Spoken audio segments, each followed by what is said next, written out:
আর কত ঘুমাবি? আরে সূর্য তো এই পাহাড় থেকে সেই পাহাড়ে চলে গেল, উঠাস না। বাবা, যাওয়ার সময় তোমার আসার দরকার নাই। কেন?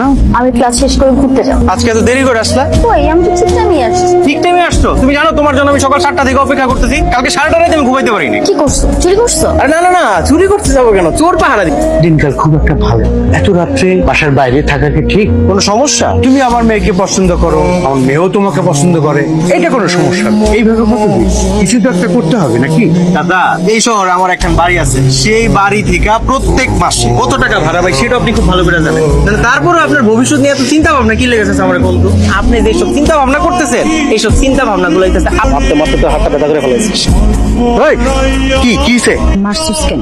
সুমনের মারছি তো কি হয়েছে? মানে লাভ করবো আমি, আর লাভ নিয়ে লিখবো অন্য বান্দির পুতে। লাভলি লিখলে কি আমি তো লাভ দিয়ে যাবো? মানে আমি বুঝতেছি না, মানে মারছি আমি সুমনরে, তোরা তো জ্বলতেছি কি লিগা? এর আগে তো অনেকের মারছি, কই তখন তো জ্বলে নাই। আমার জলে, কারণ ও আমার খালতো ভাই আর আমার 2 বছরের ছোট। আর তুই ওরে নিয়ে সন্দেহ করলি? আর তুই কি পাইছস? তোর জন্য আমি অসামাজিক হয়ে থাকবো? আমার কোনো দুনিয়া নাই, আমার কোনো আত্মীয় স্বজন নাই, ভাই বন্ধু নাই। আরে তুই কেন বুঝিস না? জীবন মানে শুধু আমি আর তুই না। আজকের পর থেকে আমার আশেপাশে কারো গায়ে তো হাত তুলে ধরে রাখবো। চোখ গরম করে থাকাস না।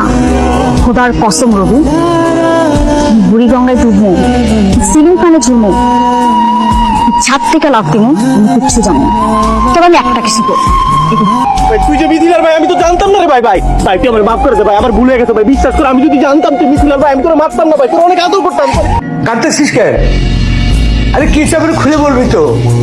কিছু হয় না বাবা, তুমি ঘুমাতে চাও? কাঁদছিস কেন? আমাকে খুলে বল। যত তাড়াতাড়ি পারো আমার বিয়ের ব্যবস্থা করো, যত তাড়াতাড়ি পারো আমাকে এলাকা থেকে বিদায় করো। এসব কি? এইসব কি মানে? মিথিলা আপনার মেয়ে, কিন্তু মিথিলা তো আমার ছেলের বউ, আমারও মেয়ে, তাই না? আপনি এতদিন তার দেখাশোনা করেছেন, তার সমস্ত টেক কেয়ার করেছেন। এখন আমি মিথিলাকে নিয়ে যেতে চাই, আমি তাকে টেক কেয়ার করতে চাই। বাহ বাহ বাহ, সুন্দর কথা। উপহার পরে, তার আগে আমাকে জানতে হবে আমি আমার একমাত্র মেয়েকে যে ছেলের হাতে তুলে দিব, ছেলেটা কি করে। আরে না না, আমার ছেলে এখন কিছু করে না, কিন্তু আমার ছেলে কিন্তু সারা জীবন বউ নিয়ে বসে খেলেও সারা জীবনে কোনো কিছু শেষ হবে না।